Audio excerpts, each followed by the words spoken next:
Halo, selamat siang. Bertemu lagi pada video pembelajaran kimia. Kali ini tentang keperiodikan unsur.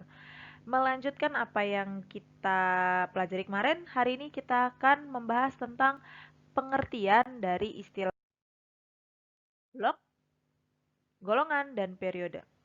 Untuk tahu apa sih istilah blok, apa sih golongan dan periode, kita lihat contoh sebagai berikut.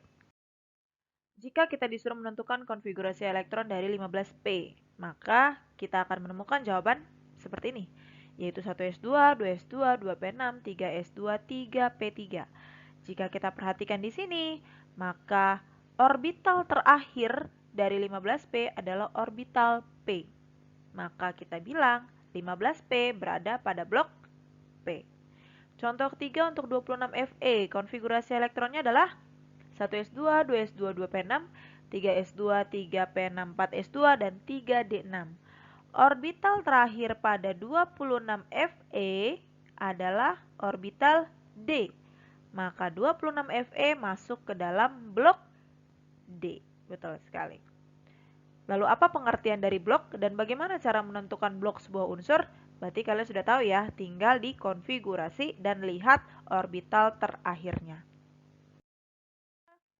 Li, B, karbon, natrium, nitrogen itu berada pada periode yang sama ya. Sekarang kita lihat kenapa mereka berada pada golongan yang sama untuk yang vertikal dan kenapa dia berada pada periode yang sama yaitu yang horizontal. Kalau kita lihat dulu yang ini, litium dan natrium. Ternyata kita mengamati bahwa antara litium dan natrium yang tadi adalah golongan 1A, kalau masih ingat, yang adalah golongan 1A, ternyata elektron di kulit terakhirnya sama-sama 1. Sebaliknya, berilium. Berilium konfigurasi elektronnya pakai bor 22. Artinya ada elektron 2 biji di kulit paling luar.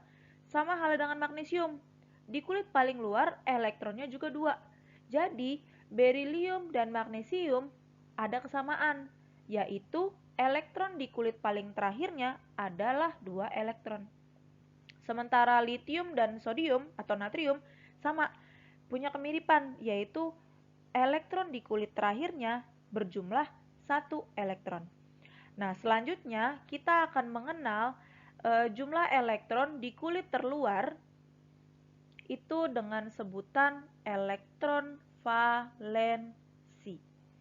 Sehingga kita bisa bilang, contoh nih, berarti fluorin dan klorin karena elektron di kulit terluarnya sama-sama 7, maka kita bisa bilang fluorin dan klorin elektron valensinya adalah 7. Dan karena elektron valensinya sama-sama 7, maka mereka dimasukkan dalam satu golongan. Berarti dari sini kita bisa bilang kalau golongan sebuah unsur itu ditentukan dari jumlah elektron valensinya. Kalau elektron valensinya 1 tadi, berarti dia golongan 1. Kalau elektron valensinya 2 tadi, berarti dia golongannya 2. Gitu ya. Nah, sekarang gimana dengan yang horizontal? Kalau kita lihat ini, litium, berilium, boron tadi ada di periode 2 kalau masih ingat. Kenapa ya kok bisa di periode 2? Coba kita lihat. Kesamaan mereka semua. Dari nomor atom 3 litium sampai nomor atom 10 neon. Kalau dikonfigurasikan, ternyata dia ada 21, 22, 23 sampai 28. Persamaan mereka adalah kulitnya sama-sama 2. Ya nggak sih? Kayak ini.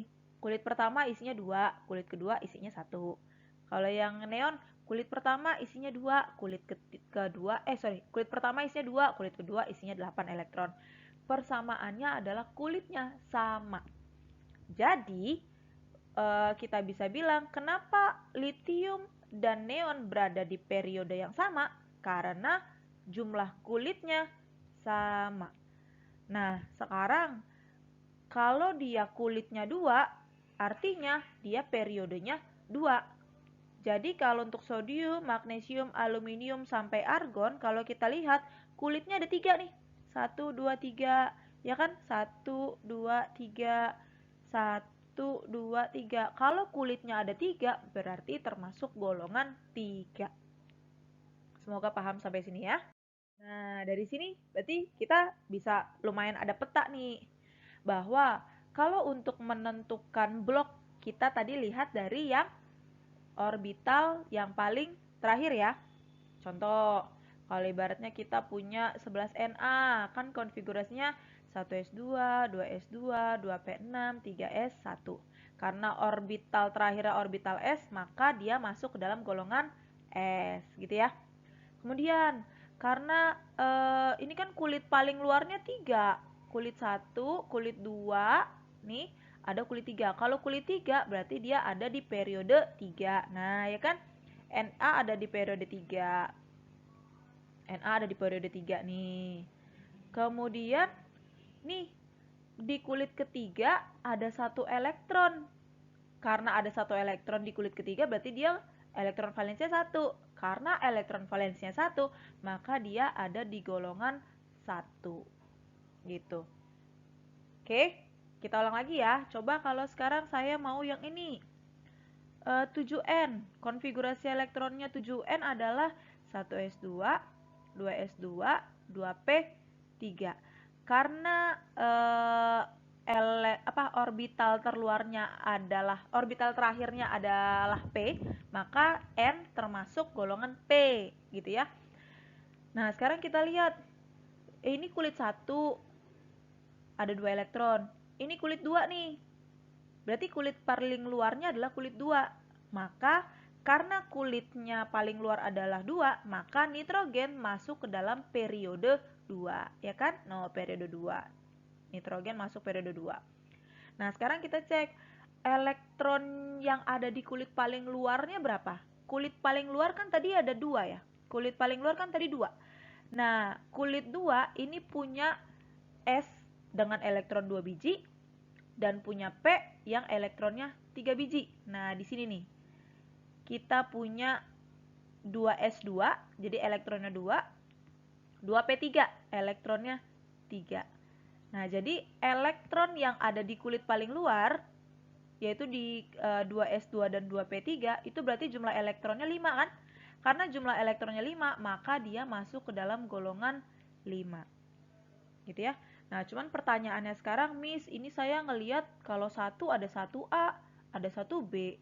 Ini juga ada 5A, ada 5B. Nah, gimana cara kita menentukan mana A, mana B?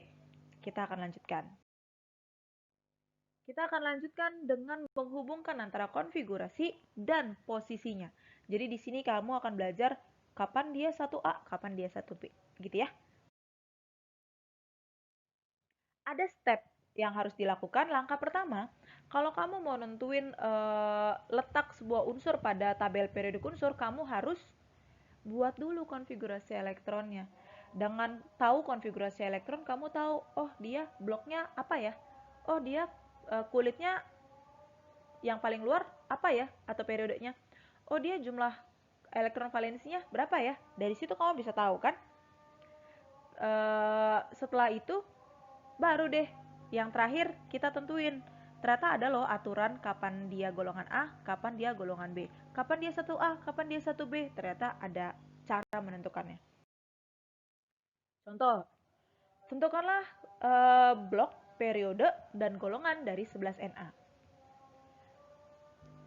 Konfigurasinya tadi sudah kita bahas ya, 1s2, 2s2, 2p6, 3s1. Dan kulit terluarnya adalah 3. 3. Elektron valensi berarti elektron di kulit paling luarnya 1. Maka elektron valensinya 1. Dan dia ada di blok S. Dia S. Kalau ada di blok S, dia adalah golongan A. Ingat ya, kalau ada di blok S, dia golongannya A. Jadi golongan 1A. Kalau untuk Cl, dia kan ini kulit konfigurasi seperti ini. Ini kulit 1, kulit 2, kulit 3 gitu ya. Berarti kulit paling luar 3 dong. Elektron di kulit paling luar. Di kulit paling luar elektronnya ada ini 2 tambah 5 elektronnya, berarti elektronnya 7. Dan karena dia orbital terluarnya ada, orbital terakhirnya itu P, blok P. Nah, kalau dia blok P, dia juga masuk golongan A. Dapat ya? Berarti kalau bloknya S atau bloknya P, dia masuknya ke dalam golongan A gitu ya. Kalau 24Cr, 1S2, 2S2, 3S2, 4S1, 3D5. Kulit luarnya, ya kulit paling luar kulit nomor 4 dong, maka kulitnya 4. Elektron valensi, nah ini yang membedakan. Tadi kita kan dikasih tahu kalau elektron valensi itu elektron yang ada di kulit terluar.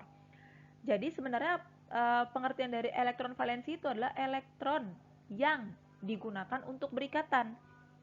Elektron yang biasanya digunakan untuk berikatan adalah elektron-elektron yang tingkat energinya tidak begitu jauh. Kalau kalian masih ingat, antara 4S dengan 3D itu energinya itu tidak terlalu jauh. Itulah kenapa elektron di 4S bisa pindah ke 3D kan. Oke, jadi kalau kalian ketemu yang seperti ini, yang ujungnya 3D atau bloknya blok D, maka orbital yang di 4S itu juga termasuk ke dalam elektron valensi yang digunakan untuk berikatan.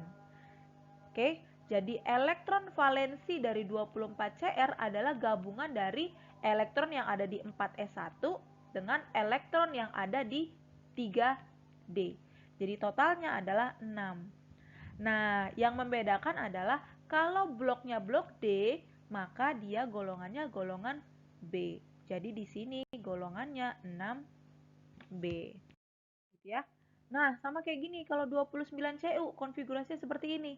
Ini kulit pertama, kulit kedua, kulit ketiga, kulit keempat, kulit ketiga. Kulit terluarnya ya kulit nomor 4.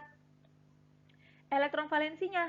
Nah, tadi kalau dia 11 kan digabung ya, 11. Nah, ini yang belum kita bahas tadi. Kalau jumlah elektronnya yang ada di gabungan dari S sama D, jumlah elektronnya adalah 8, 9, 10, maka masuk ke dalam golongan 8B. Kalau jumlah elektronnya 11, masuknya ke dalam 1B, dan kalau 12, masuknya ke dalam 2B. Jadi karena jumlah elektron di 4S dan 3D adalah 11, maka masuk ke dalam golongan 1B. Ya, 1B. Dari sini dapat DO, berarti tadi kalau bloknya S atau P, maka masuknya golongan A.